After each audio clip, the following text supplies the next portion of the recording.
सामने आ गए हैं अनुपमा और रजनी। जी हाँ, कहने को बचपन के दोस्त, लेकिन जिस तरह इन दोनों में ठनी हुई है, ऐसा लग रहा है कि दोस्ती नहीं दुश्मनी है जो बचपन की है।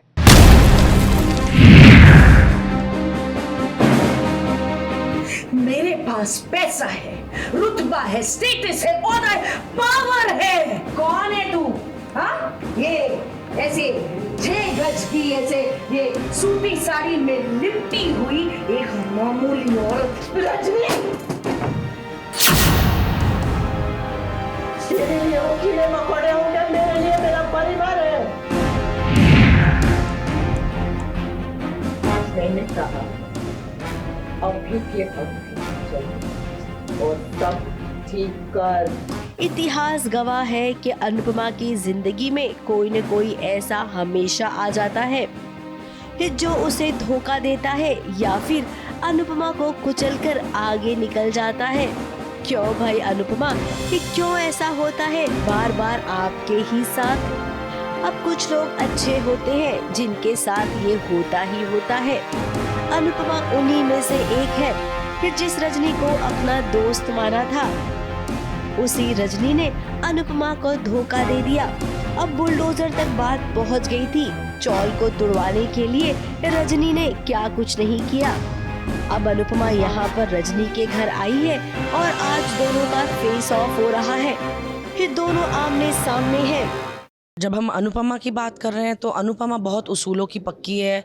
वो टू द क्या कहते हैं, by the law, by the points, by the book वो अपनी ज़िंदगी बिताती है। पर ये ज़रूरी नहीं है कि सबकी आउटलुक वैसे ही हो, सबका पर्सपेक्टिव वही हो। अब चौल में कुछ लोग ऐसे भी होंगे जिन्हें नहीं चाहिए कि चौल टूटे, पर चौल में कुछ लोग ऐसे भी होंगे कि जिन्हें शायद कुछ मजबूरी है एंड दे विल अग्री कि हाँ यार हमको चौल तोड़वाने में इंटरेस्ट है। अनुपमा भड़की हुई है क्योंकि वहाँ पर भी बहुत कुछ हुआ और एक तरह से हम ब्लेम गेम खेल रहे थे कि भाई तूने किया।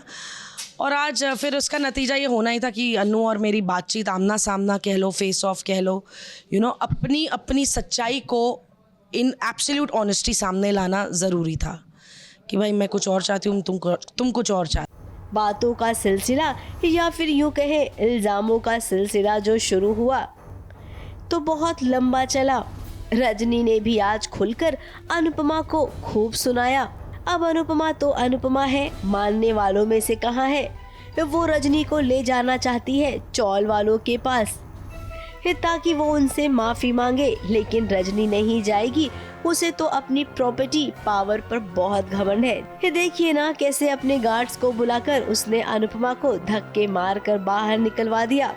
बट वो लाजमी है अग्रेसिव होना या आपा खो बैठना जैसे हम बोलते हैं।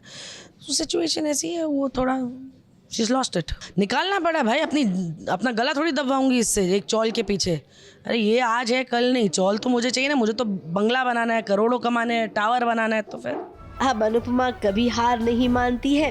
ये चौल तो किसी भी कीमत पर वो टूटने नहीं देगी। और बात रही रजनी की, तो रजनी को आज नहीं तो कल अपने बातों और शब्दों के ज्ञान में फंसा ही लेगी, क्योंकि ये अनुपमा है, ये कुछ भी कर सकती है।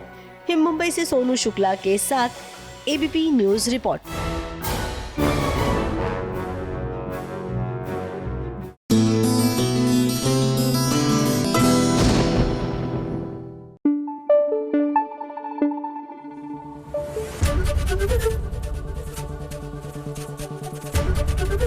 एबीपी न्यूज आपको रखे आगे।